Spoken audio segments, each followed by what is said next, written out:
checking in, respectmyregion.com. We are here on episode, believe this is episode 14 on this one, everybody. We've got Jake Taylor, co-owner, head of operations at No Till Kings in Long Beach. Jake, thank you so much for being a special guest with us today. It's an honor to have you. Absolutely. Appreciate you having me on. You recently, we recently came together on Instagram. Until the other day, we didn't know each other's names because that's how people connect in 2021. Right. We post asking for help. Hopefully, your friends and family support, and the next thing you know, you're on a podcast less than 2 weeks later. Right.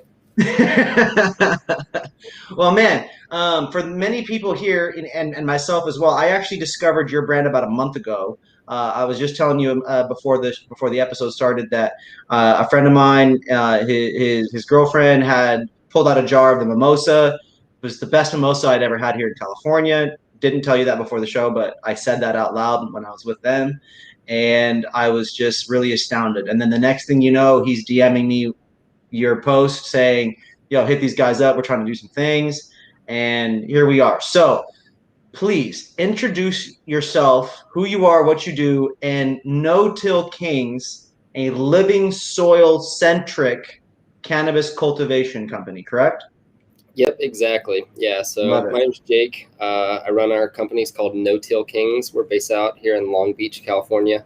And like Joey said, we're fully cultivated in living soil. So that's what we're all based around, is cultivating our flower in living soil.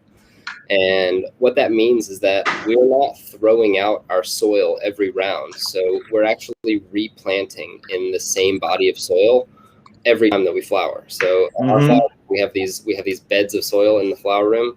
And we got a bunch of photos all over Instagram. And so we're replanting in the same body of soil. We're on our seventh cycle in one of our rooms. And as long as we continue doing analysis and we really just dial it in, the soil will get better. And so it's much more sustainable and just better for the environment. And it's one of the cleanest ways to grow cannabis.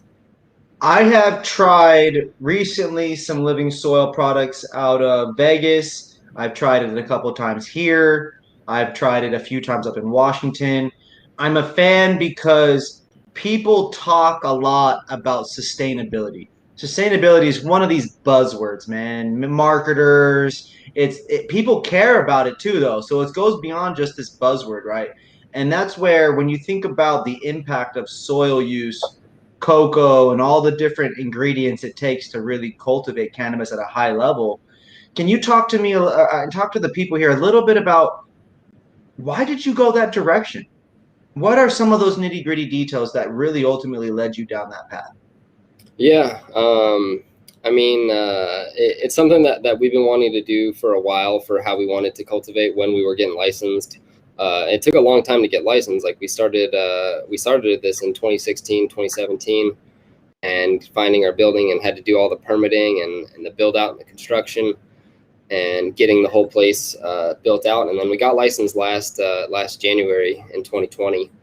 And it's just been it's the way that we've known that we've wanted to cultivate, and we've done it on smaller scales, but to do it commercially, to bring that to the commercial market in Southern California, and growing indoor flower, we just really wanted to kind of push the envelope on living soil indoor cultivation.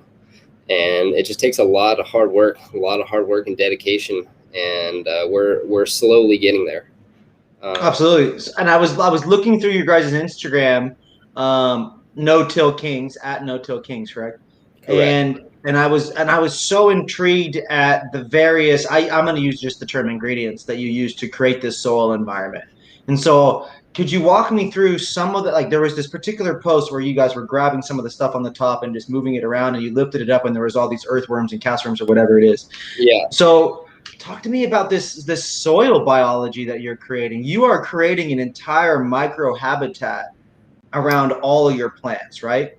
Yeah. So in some of those videos, some of those are the mother plants, and Mm-hmm. in some of those we're basically, it's similar to the flower beds, but basically we have a lot of cannabis stalk mulch. So our own stems from the plants that we've grown mulched up to create a nice like mulch top layer. And then the worms are breaking down other organic matter and creating rich castings.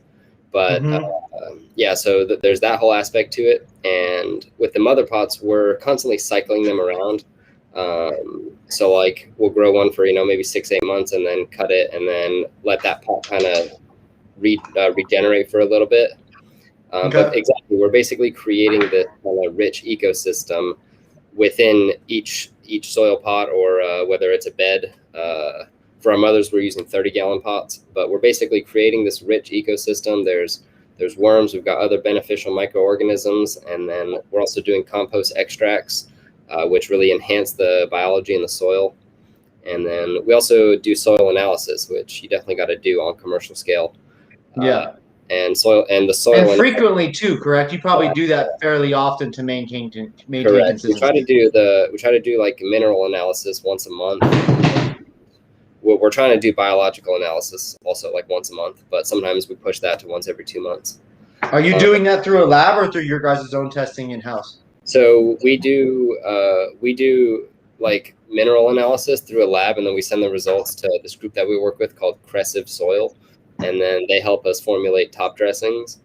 And then we send them samples directly to do biological analysis. And then they'll look at it under a microscope to chart the different bacteria that we have in the soil and to see if we have any levels of like beneficial or non-beneficial bacteria and fungi, just to see if we're improving or if we're getting worse in some areas and what we got to do to correct that. That's so interesting. So it's like in real time. Well, maybe not necessarily as every single step of the way just yet, in every second, every millisecond, but to be able to do that and to kind of quality check against all those bacteria, the good ones, the bad ones, because everything's about balance down there in the soil. That's really what I understand is all these plants require different situations. There's a gentleman that recently, I think it was, I mean, not to say that I know everything that he talked about, but big shout out to King Solomon Nutrients, Damian Solomon, really broke it down to me that all these different fruits, all these different plants require a different thing. They require different, unique kind of sets of stuff to really help it really go be the best version of itself. Now, plants are resilient; they can definitely do and grow and things in a lot of situations, but to really maximize them, there's just a lot of tricks to the trade, right? And for you, how do you? And for the strains that you chose, how do you feel that the cookies and cream #2 that you have with the Mimosa, why those strains for your process, right? Yeah. So well, one thing actually is that with those two in particular, we pheno hunted those from seed. So those are our particular phenos, and basically, we're also growing some clones from a local nursery here in Long Beach, Clone Guy, but we're not trying to select strains based on, I guess, like the pairing of the biology in the soil. We are really selecting on just like what's super fire, and then from that, then we can kind of establish how the soil is gonna react to certain strains. But to be honest, like with when you're really trying to build like good living soil, you just have to more focus on the soil and not each strain in particular, because there's going to be a lot of different stuff in the soil, and each strain is going to pick up stuff differently. They're going to pick up, minerals slightly differently, but that's where you just have to, it takes a lot of time to balance, just get the right balance in the soil. And we're still working on it, but it's not really a one strain we're heavily over top dressing with something else than another strain right now. And part of that can sometimes be either just rotating where they're growing, so everything is getting a balanced feed of what we're top dressing. But if there are situations where we're constantly growing the same strain in one bed or one room, and then through over time and soil analysis, we can really see if something is constantly getting pulled out versus like another room. So like the top dressings change every time, but we're not necessarily changing it per strain. It's more based on like the soil analysis of a particular area. Yeah, absolutely. No, that makes perfect sense. I mean, it's all going to be different as it's going when you're going to do it based on those areas and to do those checks. Now, for you guys are out of Long Beach. Long Beach has a unique climate. You guys got water, different moistures than say deserts, right? Talk to me about the conditions of what it is like growing in Long Beach in such a legendary cannabis culture area. What is it like to be such a, a part of that community? Yeah. I mean, Long Beach is pretty cool. Um, Long Beach is a really cool area. It's definitely solid for business. We're definitely like separated from the main LA area, Mm-hmm. but we're it's a huge area, just all of Los Angeles County. But Long Beach itself kind of has its own unique market, and there's a lot of good shops in Long Beach. Oh Um, yeah. Do you shop at anywhere particularly yourself, or are you only smoking No Till Kings? I mean, I'm mainly smoking No Till Kings, like flower, like pretty much only, and occasionally, every now and then try something. Yeah, of But course, of course. we collab all our wax with cold fire extracts, and Okay. so I'm always smoking cold fire extracts for our Okay. wax. Big shout out to Cold Fire. Yep, big shout They got out. good. They got good stuff out there. I've heard of them I've heard of them.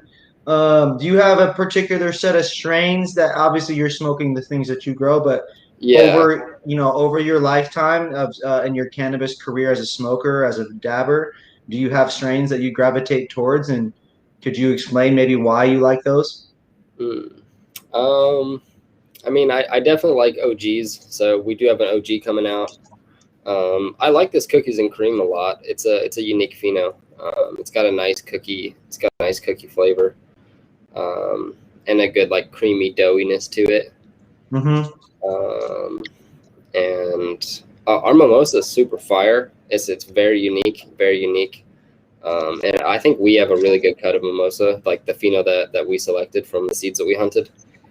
Was that Um, also from the Mr. Clone guy you were talking about? no, so the seeds that mimosa came from are bred by symbiotic genetics. Mm-hmm, mm-hmm. Familiar with Symbiotic. Yep. Love, They've got love, some love their work. stuff. Yep, yep. And then the cookies and cream is bred by exotic genetics. Big shout out to Exotic. Now, I'm familiar with the man, the myth, the legend, Mike. Big Yep, doing his exactly. thing, doing his thing.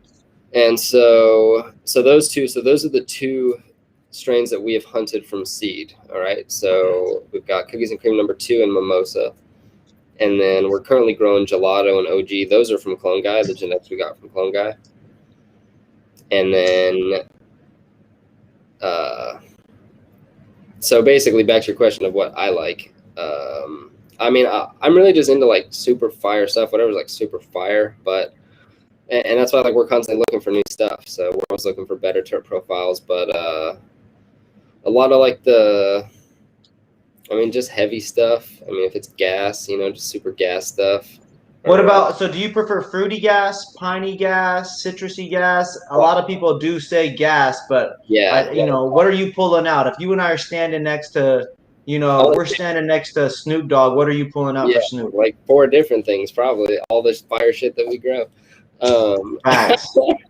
but but yeah, honestly, like just whatever super fire. But in terms of like gas, like if it's like an OG gas, I mean, our mimosa when we're trimming it, sometimes it'll give a unique like orange gas flavor. But when I'm thinking of like a gassy strain, I'm thinking of like a heavy OG or just like maybe Yeah, like a heavier cookie OG cross. Um, absolutely. but also we have a Jack the Ripper we'll be coming out with. I I'm also big. like some of the strains too. Like I'm the only things I'm really not a huge fan of are like cheese strains. Some people really like them. I'm not a huge fan Yep. personally. I'm right there with you. I'm not a huge cheese fan, but I'm gonna give this head cheese a chance today.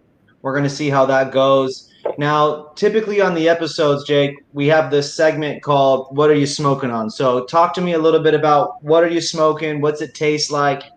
How does it make you feel? Right? So Well, currently I just rolled up some of our cookies and cream and a little bit of gelato. Kind of been doing some Oh, mixes half and half. I like it. I like it. The joint salad.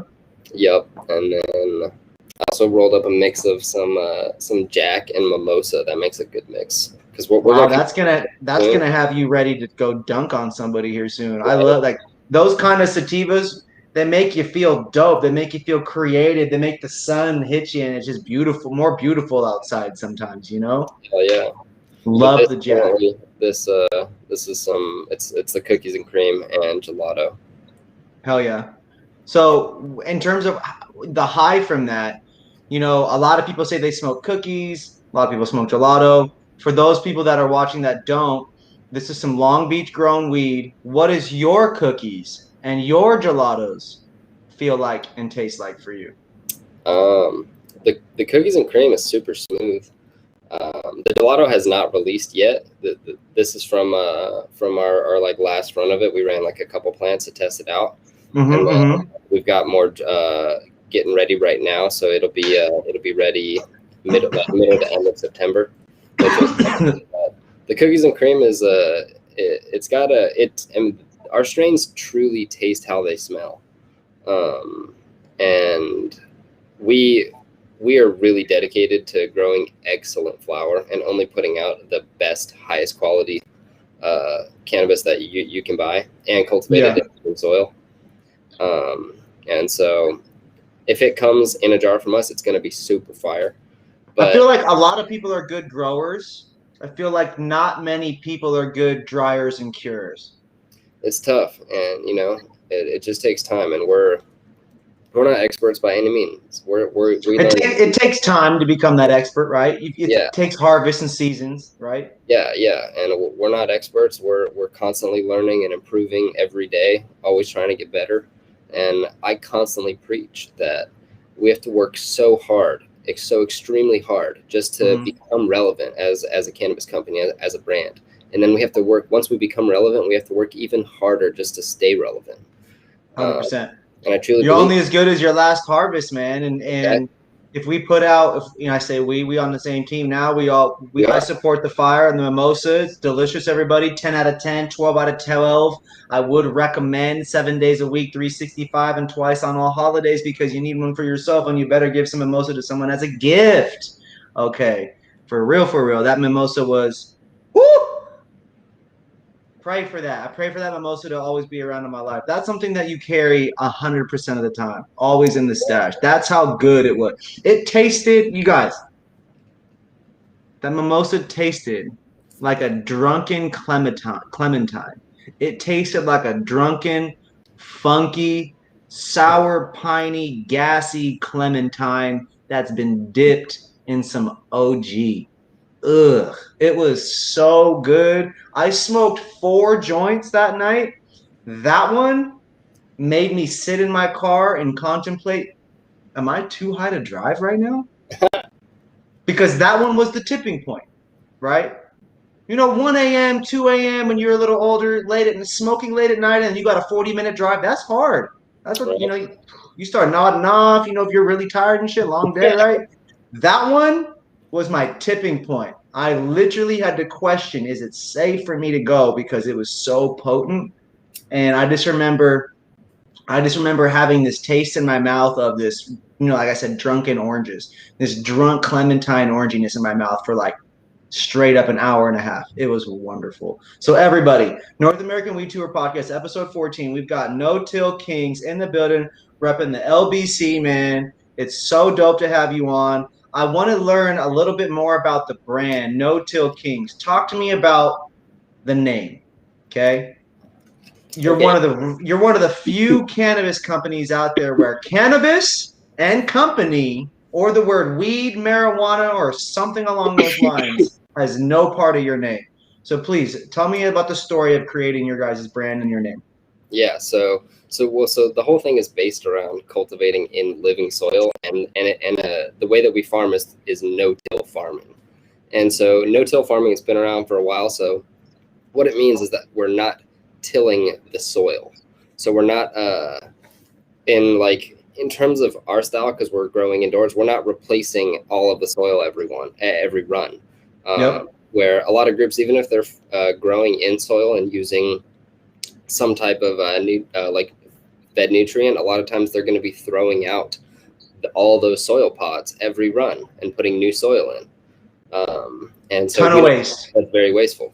Yeah. Exactly. And so that's where the name comes from. So our style of farming is no-till farming. So you're the no-till kings. That's just no hands down. You're positioning yourself immediately. You're the no-till kings. Yep.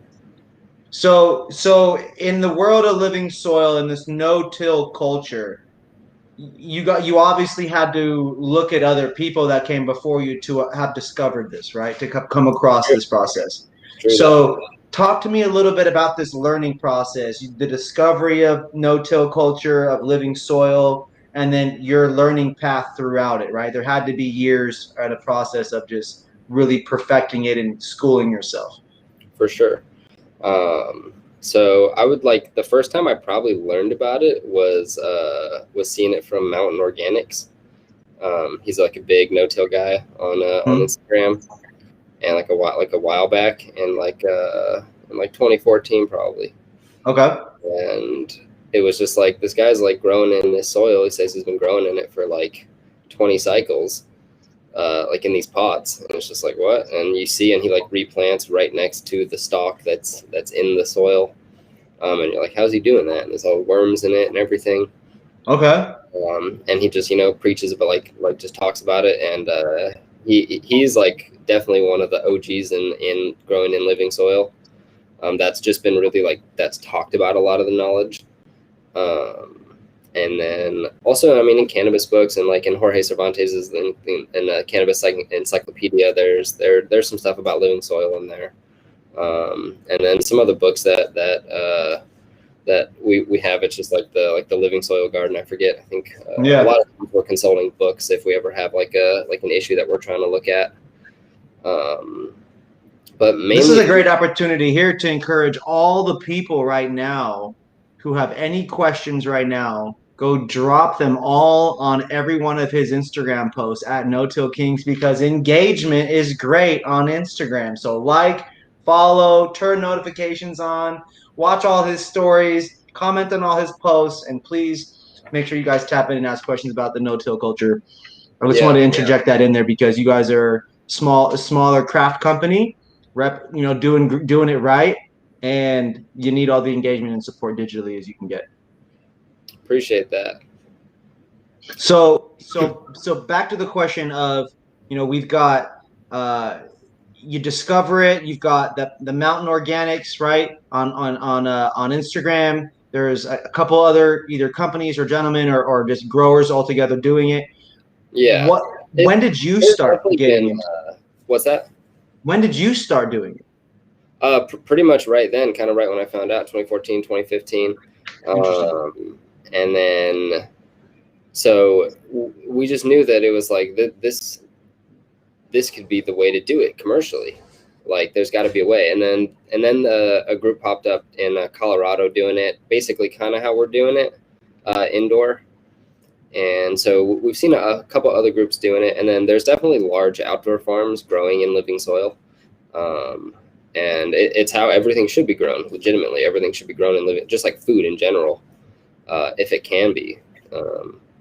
It's less harmful overall to the environment to do it that way. When you're thinking about getting rid of the waste, I mean, it costs money just to get rid of waste.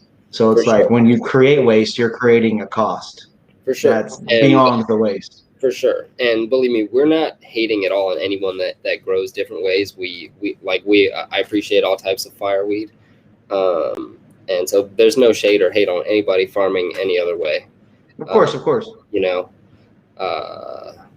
You can. But there's no denying the science of it either. Like, okay, cool. It is inconvenient that global warming affects some people more than others, but we're not going to just deny the fact that it's cold as shit or hot as shit in places it ain't never been that way before. So like, exactly, if you can grow cannabis and it can be fire and you can do it in a way that the costs are cut down and you have better margins, to the people that are listening, this is living proof.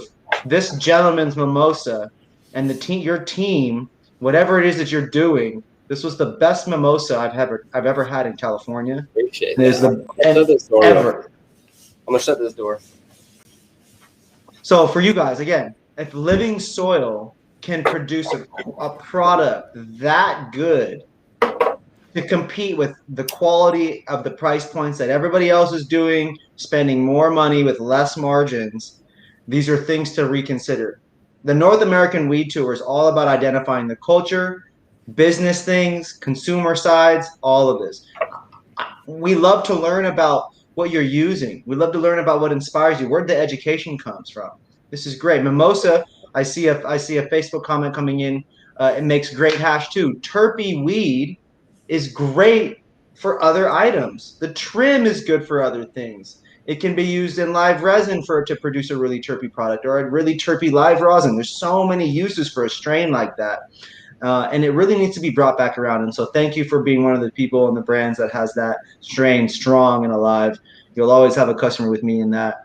Now, you started growing this. So this is 2014, 2015. You start practicing the living soil tactics. Yeah, And and before that, talk to me about those first couple runs. What did you practice with strain wise? What were you first growing yeah. in that stuff? Well, before that, I was just farming, like growing in soil using hydroponic nutrients, just like Yep. soluble nutrients, and growing outdoors.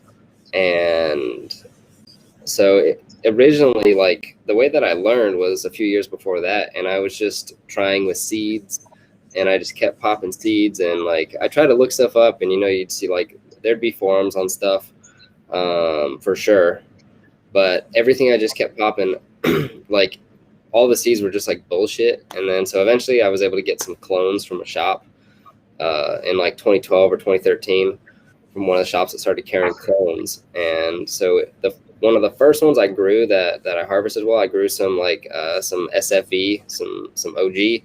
Love And it. Love it. just some like basic Kush strains. Big fan of SFVOG. Smoke it Right. as often as I can find it these days because it's an underappreciated OG in the current market for sure. Now, Yeah. so you start growing some OGs. Where do you remember how those turned out? Were they lemony? Were they actually OGs? Did they turn out piney? The first one was super fire actually, from Dope. like what I remember. But I was probably putting myself on maybe I was like, whoa, this shit's really good. Yeah. I'd probably see it now and be like, man, that was trash. But when those first few harvests, when you're really starting to get things going and see consistencies, that establishes this base layer of understanding it that is really important to move forward into the commercial age of your company now, right? Yeah. Oh, exactly. 100%.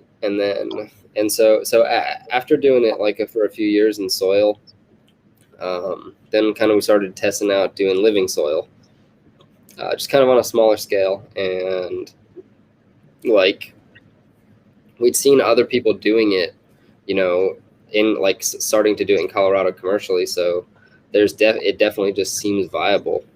Yeah. I mean, people do it in, I think I've seen it in at least 5 markets for sure. Like, Yeah, like exactly. you here, there's at least a couple, there's definitely a couple up in Yeah, NorCal, other groups are guaranteed. doing it. Like we're Yeah. definitely not the only ones doing it. Yeah. We'll never claim to be. We weren't the first. We're not going to be the last. Of course. Um, there's other groups absolutely farming in living soil.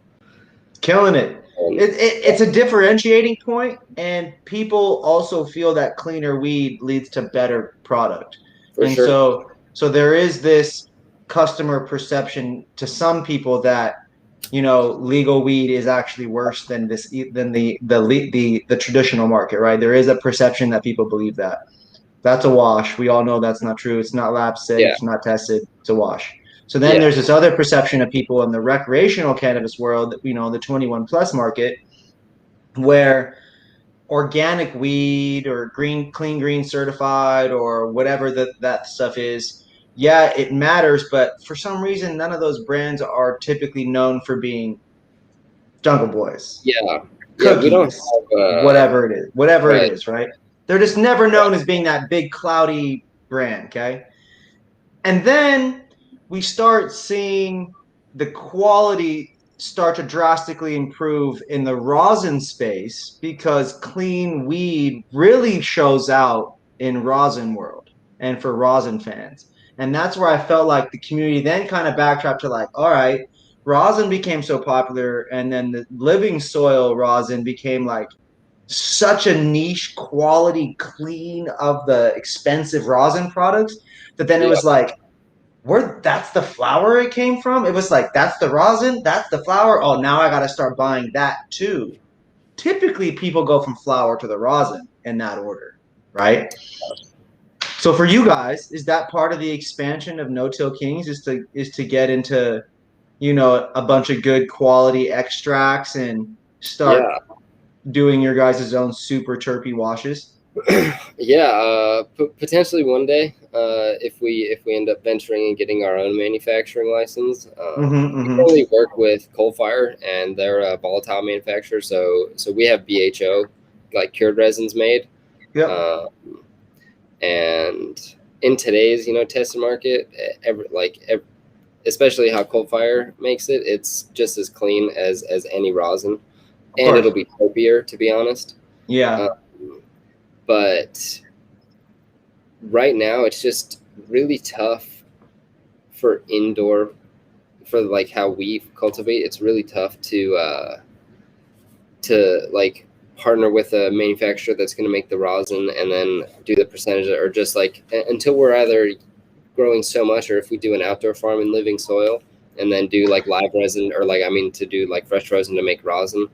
uh, yeah, it's just tough right now, but yeah. it's definitely like in the back of our mind. We we definitely want to do it in the future. But it also takes like particular strains, particular cultivars that are good for washing, Of course. um, and that can take time, just to find which ones are super heavy yielders. Yeah. So But so cookies and cream, mimosa, which one is your favorite out of the two? Which one are ooh, you pulling out most often if you had to pick? honestly, I really like them both. It's very tough, very very tough. There That what so yeah, mimosa has a little bit of that burst of energy and then it's a heavy one, right? yeah, And yeah. and then It's or surprisingly heavy, traditionally, yeah, it's surprisingly heavy the way for it sure. plays out, right? And then the cookies and cream, I would imagine It's I pretty mean, heavy. you said it was a good combination of gassy and doughy, which Yeah, means it's that got a good it's a cookie and sleeper, right? doughy flavor. Yeah, it's more like a cookie and doughy. Mm. It's super fire, but I honestly like them both a lot. I really like our mimosa extracts; they're super fire. And we have a mimosa cartridge coming out soon that is going to be one of the best cartridges around, legitimately. Hell Uh, yeah. with I'm cold. definitely excited to check that out. I vape like no one's business. Right now I'm actually smoking some mimosa on your side of the table. I've got some orange peel from Ember Valley. I try to Okay, stay with brands that are known to be terpy, brands that with good genetics. With you and the genetics you have there, those are trusted ones. I've smoked countless cookies and creams, and I prefer to buy mimosa. I love a good mimosa.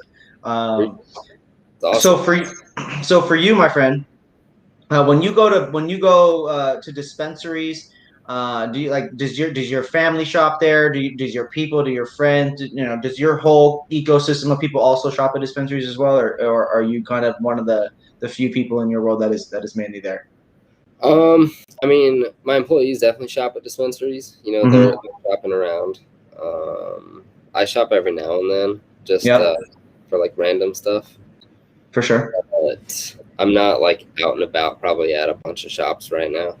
100%, 100%. I asked because I wanted to see if you had any kind of notably good or notably bad experiences with bud tenders, either as like a highlight or a low light that you could think of. Because myself as a former bud tender, I'd like to key in on the experiences that people have at the dispensaries. I think it's important to either key in on the one that's either the most memorable or something the most recent, because it gives us people a little perspective of sometimes cannabis can be like this, and then also it can be like this. The last time you went into a dispensary, what was your experience like? I mean, honestly, I feel like every time I go in, it's pretty regular. I'm not asking a lot of these bud tenders. Of course, of course. I used to be a bud tender too, so it's like so. And I'm also very well versed in all the products that they're selling usually, unless there's Of something course. that's brand new I've never seen that maybe I'll be like, hey, what's that?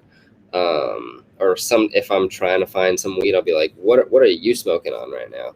Yeah. And I'll see what they point out, but like I already know like what's on the shelf, you know what I mean? So I definitely know like what's out in the market, but if I go in, I'm really like not asking a lot of these bud tenders, so it'd be hard for me to have a bad experience, I think. 100%. And I think, we've had numerous owners, we've had numerous cultivators, extractors, all kinds of different people from the walks of the cannabis industry. We all shop at dispensaries here and there. Love hearing the various perspectives on either the experience or the education and things of that nature. I think it's interesting to hear that you've had only good ones, which to some credit is a credit to some of the bud tenders and the teams and the stores that you work with. You're For probably sure. shopping at places that you are doing business with, generally speaking. So shout out to those partners for the most part that you're probably Oh, mainly shopping at. everywhere I Um, go up here, they're super solid. yeah. Uh, Long Beach oh, has that culture, man. Long Beach has had dispensaries for a long time. hell yeah. But yeah, no, I mean, there's a Legal ones and illegal ones. yeah, right. But no, I mean, there's a lot of good shops. I think like yeah, I think there's a like we're in a unique industry where I mean, it's like we're selling some of the coolest stuff around. You know what I mean? That Yeah. people want to spend a lot of money on, and so Yeah. uh, What are some of those items that you guys make that, but you obviously sell flour, right? yeah. What are all the products that flour is available in? So yeah, right now we have our flour in eighths. We're about to have these boxes coming out. Oh yeah, there Uh, we go. Stick that up there. Let me see that. Look at yeah, that cool. That S is sick. yeah. So that's the worm, and we're about to have these boxes on released for our new drop of flour with the new strains coming out. But right now our flour is available in eighths, and Okay. we're going to be coming out with joints soon. We've got a couple collabs with Cold Fire. They have our cookies and cream #2 and Mimosa in cured resin, the dabbable wax. Oh yeah. And then we have a Mimosa cartridge that's coming out. Yep. It's going to be next level. Like if So anyone's is that a live resin cartridge? CO2 this distillate? is What are we doing for that? this is a cured resin cartridge, Nice. but honestly, it hits better than every live resin cartridge out there. I'm And excited. if anyone sees a Cold Fire juice cartridge out there, just you got to try one. They're very limited, but very worth it. Oh yeah, big shout out. Big shout out to your extraction partner. I think it's always exciting when people have the extraction tech and the process down to the point where, good material in, good product out is generally what they say.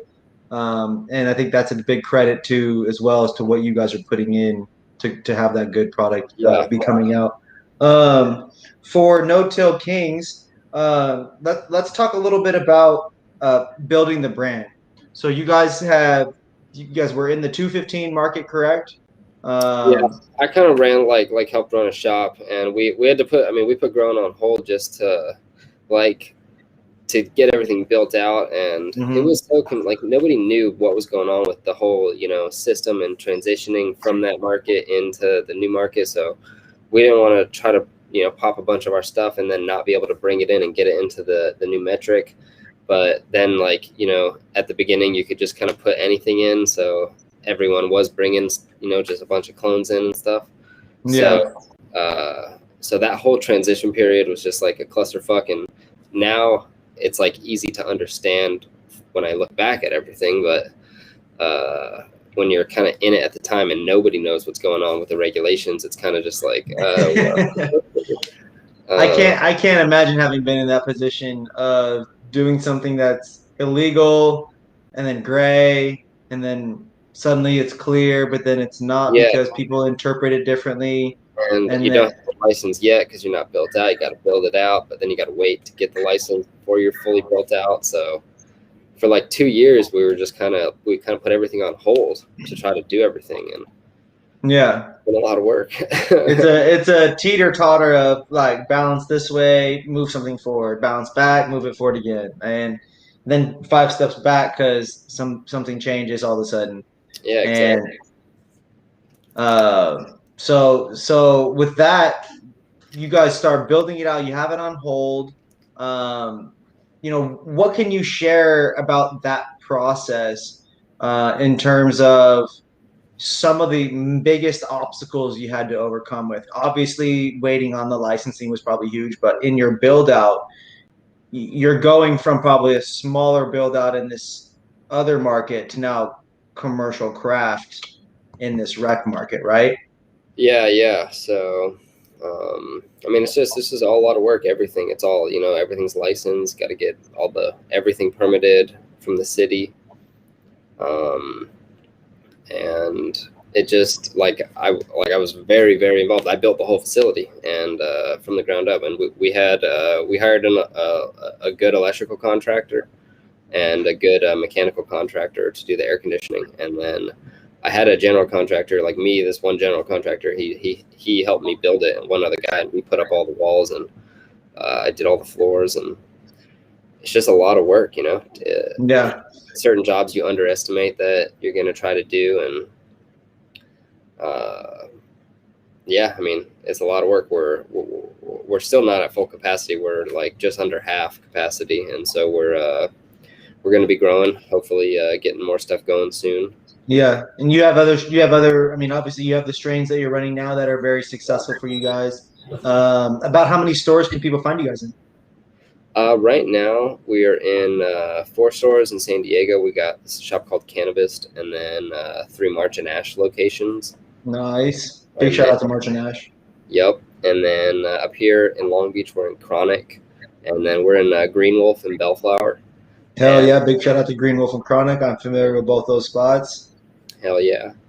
And then when we have these new strains dropping, we should be launching with those.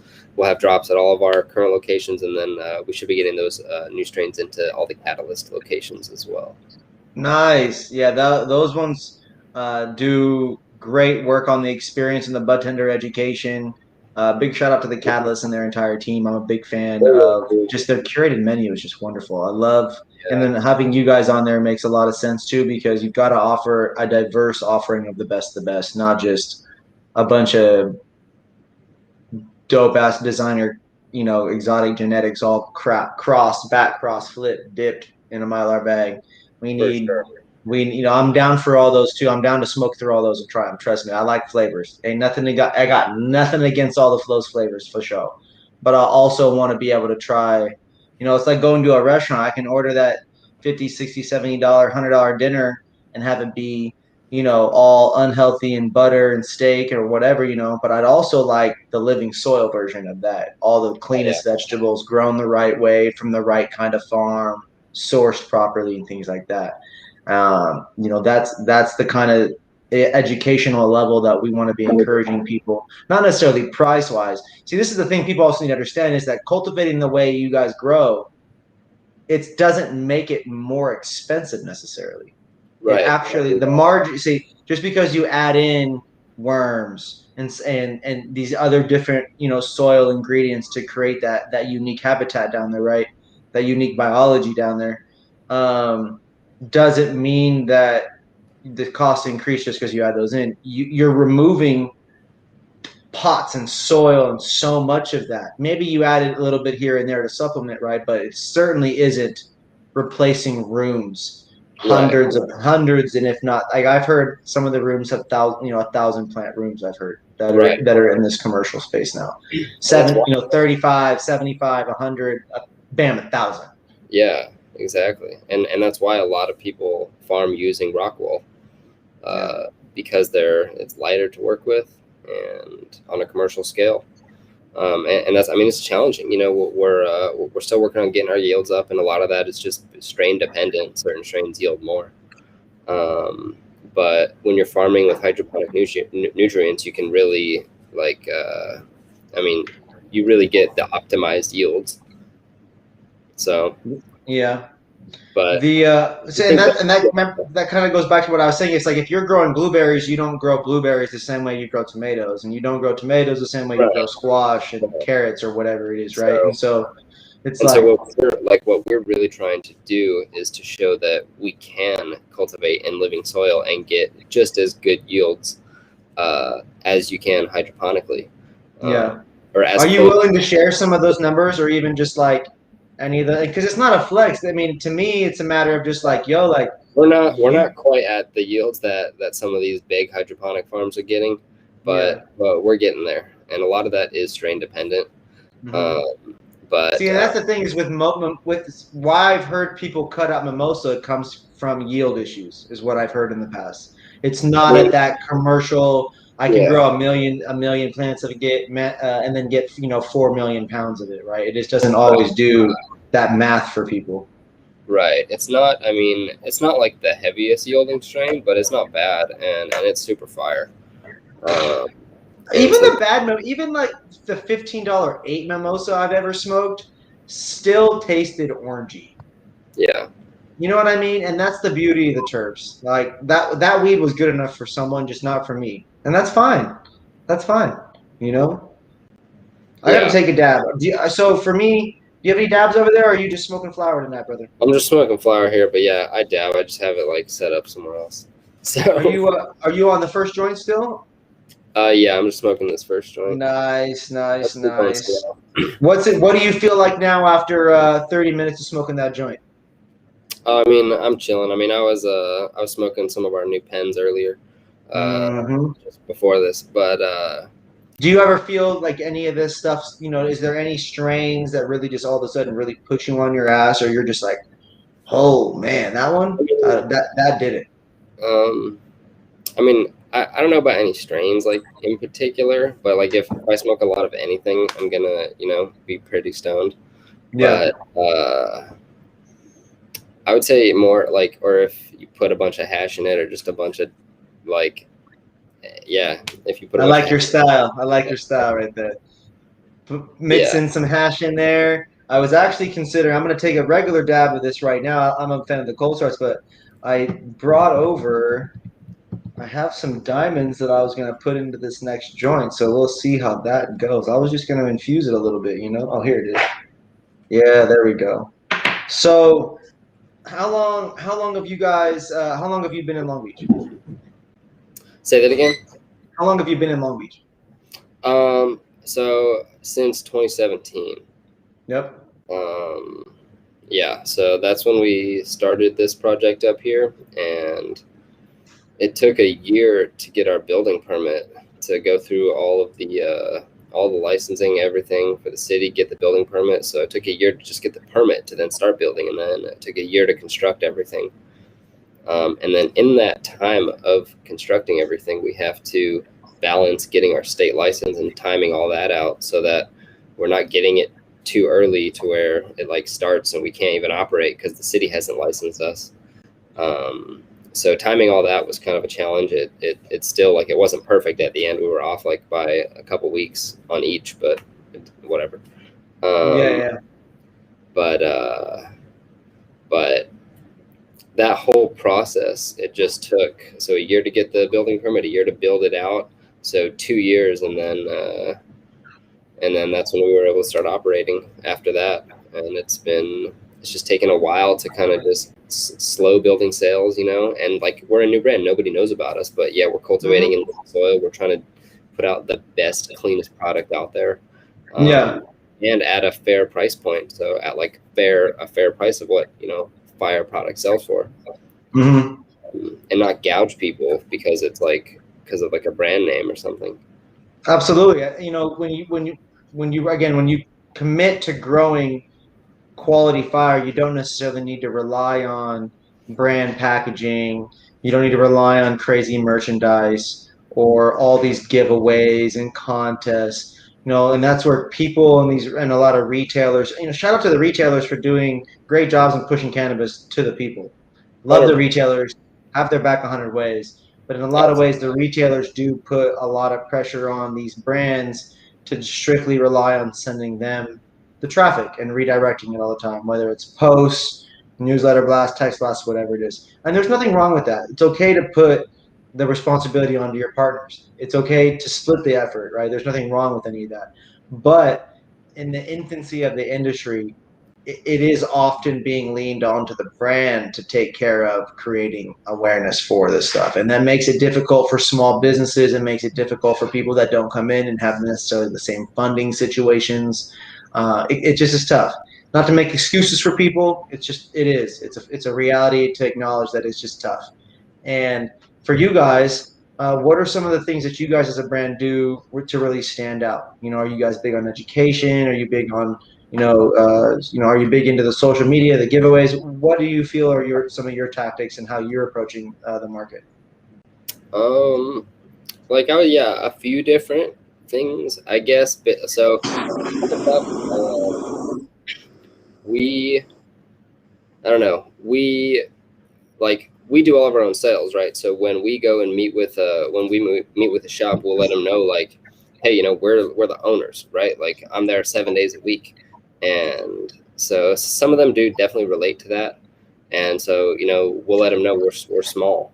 But we do try to give the bud tender samples. We're going to start doing more samples soon. We've got like some smaller packaging coming out. And then when we do these joints, we'll be able to do more samples and more like appreciation days, like by the 8th, get the joint or whatever, by the 8th, get the gram. But it's just takes a while to get all these different like types of packaging made and get it implemented and everything rolled out.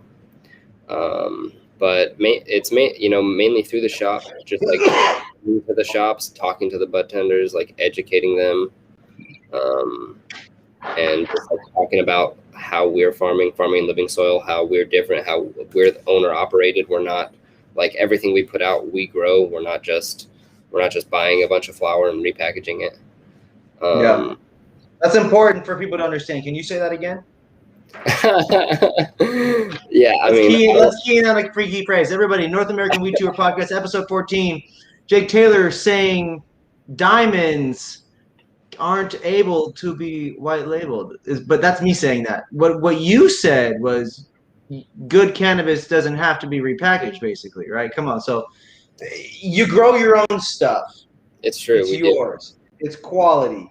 It's able to be done a different way than a lot of people typically do it. You're right there in the big leagues with the best of them. It's a wonderful thing. Again, everybody, it was some of the best mimosa I've ever had in my life. Arguably, standing here right now, I don't remember another one that had that stanky dankiness to it. I just can't. I've smoked. If there's some mimosa on the menu, I'm buying that. That's the kind of person, the customer I am. It hasn't been around like that out here in over a year, maybe two. I didn't see it through COVID, and I haven't seen it this year. Yours, absolutely unbelievable. For you guys, and you personally, let's talk a little bit about how you got into cannabis. So you're going through life. Are you from California? Yeah, San Diego. Born and raised San Diego. Okay, cool. That's dope. What part of San Diego? Down in Pacific Beach. Nice. When did you get up towards this way? So I moved up to Long Beach in 2017. Okay. And then before that, I was kind of just like in different areas, San Diego County. Did you guys always think did you ever think that you were going to be in Long Beach? Did you ever consider other places? Yeah, I looked at a bunch of different places, and it just turned out like I'm very thankful we ended up in Long Beach. But Long Beach just is very solid on getting licenses for like they don't necessarily have limits on non-retail licenses, whereas a lot of cities have limits on cultivations and distributions, which is very kind of like there's no point in having a limit because it's going to raise a lot of tax revenue and yeah, basically. But Long Beach has that great industrial area too, which has good and bad good and bad variables for that in its own little climate, if you would. And but that means that there's buildings. That means that there's spaces to grow. That means is that Yeah, there's, depending on the day, the month, the industry over there, there is opportunity for the city to make money and have a quality cannabis company come in to do a absolutely. lab, to do extractions, to grow, or to do all of it, right? I know that there's some really good big companies out there as well. Yeah, there's quite a few different groups in Long Beach, and just the surrounding areas. But Yeah. like a lot of cities have a lot of industrial area. Talk to me a little bit about your guys' testing process. For I know a lot of companies um, put a ton of effort into making sure that their brands test so high that only buy, we all know buyers really do make sure that they say pick the highest THC, and they're doing that not because they want to, they're doing it because that's what keeps them the job, because that's what sells, right? Yeah. So you guys So are obviously committed to a culture of this no-till, living soil. Let's chat a little bit about testing. What is your thought process in the culture and that you create in terms of that world? yeah, honestly, we really are not like testing focused on the numbers, Mm-hmm. and we know that true connoisseurs are also not numbers focused. Nope. Um, and yeah, I mean that's just kind of what it is. Like our cookies and cream tests at like 28% sometimes 30%, sometimes it's 25%. Yeah. Sometimes that's lab, who knows? Like honestly, any real grower will tell you like I'll send the same shit to 3 labs and get 3 different tests, or I'll send the same plant to the same lab with different parts and get different tests. Um, and so every part of the plant could test differently, slightly, and Yeah. you I don't know. Yeah, but we're not numbers focused. It's nice when things test high. Obviously, it's like, oh wow, that's great. They're gonna like that. Right. Um, Right. Right. uh, if it tests low, it's like same strain. Like, oh, that was like 5% lower this round, but still smokes the same. Oh Weird. yeah. And what about like terpenes? Do you guys test for terpenes? Do you look at do you look at the full We cannabinoid content and the COAs and stuff like that? Yeah, I mean, I'll look at the cannabinoid contents and all that because that's all in the regular test. But we don't like test for terpenes every round. We have on one of the rounds. Mm-hmm. But one thing too that I was reading about, one of an old school grower talking about terps just in flower, and how sometimes it can be misleading because some things will test low that are really terpy, that are like the best tasting flower, but some things that test with high terps have no flavor when you actually smoke them. Interesting. Um, but I'm not against like testing for terps if we have to put all that on. Yeah, I bring that up because I was going through the comments on YouTube earlier today, and there were some people commenting about Massachusetts and Vegas and uh, Yeah, those Vegas states. requires, I They believe it. I believe they're Yeah, Nevada requires the terps. Massachusetts required the terps. California and Washington don't, I believe. And then, well, California for sure doesn't. Washington, I just don't know. Oregon, I don't know right now either. Arizona, not sure. Oklahoma, not sure. But it would be interesting to see how that plays out, because the way that the industry is currently set up, people really believe that terpenes dictate the type of high, how long, like you just said, more or less terpene content kind of can be identified in the smoking side of it, the inhale, the exhale, and if it's more or less, it's just associated that it's with something, oh, I'm this kind of high because of this terpene, right?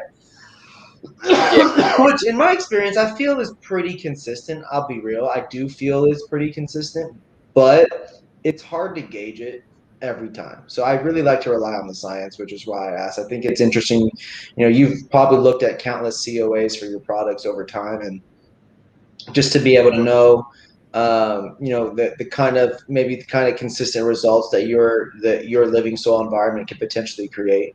yeah. Um, for you guys, what's on the horizon here for No Till Kings? What do you guys have coming up? Well, we've got some new strains dropping in September. We've got the gentleman, the OG, coming out in addition to our cookies and cream number 2 and the Mimosa. And Oh then yeah. later, probably in December, we'll have potentially 3 to 4 more strains coming out. Really just trying to bring new flavors. We've got some really cool wax collabs with Cold Fire coming out. And company, we're No Till Kings. We're from California, here in Long Beach. Cultivate. How many stores total so far? What is that? 10, 12? I lost count earlier. You said 4 in San Diego, a few through Long Beach. Yeah, and sorry. and you guys are just getting going. I was answering that question, but yeah. Anyway, we're No Till Kings, cultivated in living soil here in Long Beach. We've got 2 stores up here, soon to be a bunch more up in this area. And then we've got 4 stores down San Diego that we're in cannabis, and then 3 March and Ash locations. There we go. That's right. And then we're in Chronic up here, and then Green Wolf Bellflower, and then hopefully we're going to be launching our new stuff in Catalyst. And just for the LinkedIn community that I have, I'm going to ask a couple buyer-centric questions and help them. I'm sure there's some people that'll watch this that'll be like, man, I want to know this right now. So do you guys have the capacity to take on a bunch of accounts and some big orders and things like that?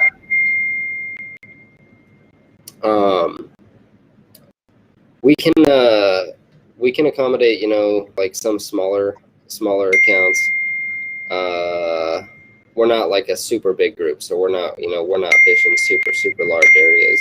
Of course, it's important to people to understand that it's either crazy big commercial or this is craft. This is Long Beach craft. This is living soil coming up.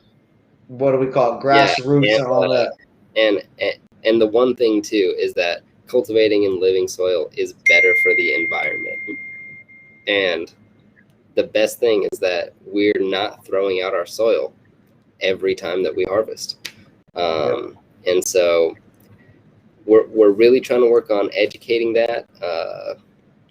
It just takes a lot of time, a lot of effort, and we're trying to put out the best product. So we're trying to put out super fire, high quality flower, cultivated in living soil, and educating about sustainability, about how farming in living soil is better for the environment, and just how it really will become a large part of the future. A lot of groups are gonna have living soil brands under their portfolio of cannabis brands that they have, you know what I mean, as these large groups kind of form. But it just takes time. It takes a lot of effort. Like, to be a cannabis farmer, you really have to love it. You have to love farming. You have to love the process of it. It's a very patient game and a lot of work.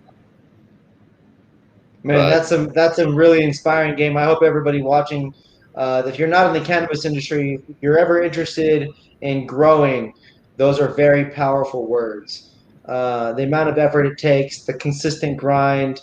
When you're growing things, they're relying on you. When you're trying to grow the best, it's really a consistent, do it at this time, stay disciplined kind of mentality. And when I say kind of, I mean definitely 1,000%.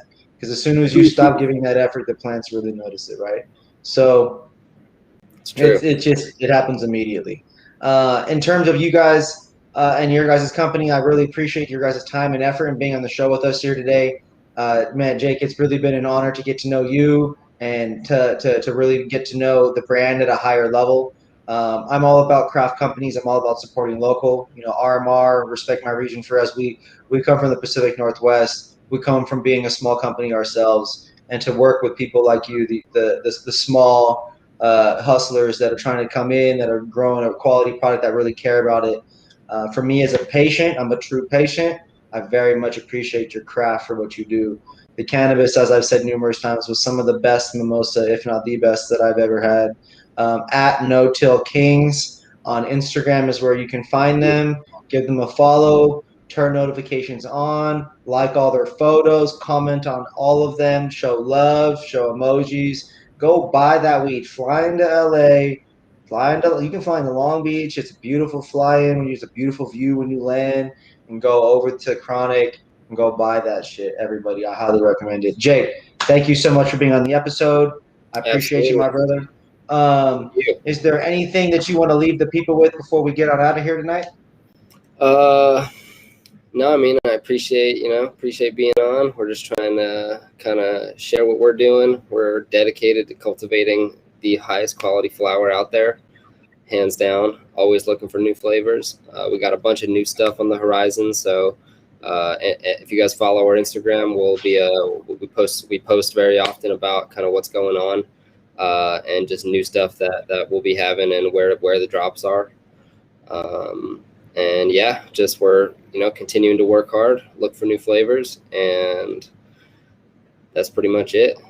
Hell yeah. Everybody, this is J Ping here checking in, man. Respect My Region, North American Weed Tour Podcast, episode 14. Jake, not from State Farm, representing No Till Kings. Everybody go show them some love, and I will see you guys on the next episode. Thank you guys for the love and support. Be sure to like, follow, and subscribe to Respect My Region on YouTube, Twitch. Go follow us on Instagram at respectmyregion.us. We also rebranded our hip hop Instagram to at respectmyregion.rap. Go tap in, follow. We've got a bunch of good music. And please, please, please go subscribe to our email blast where we will tap in very soon with more event updates. I will very soon be at Hall of Flowers, MJ BizCon, Secret Sesh LA, and then we will also be traveling to other states. I'll be in San Diego soon. It's a lot of good things coming up. Jake, thank you again, and good night, everybody.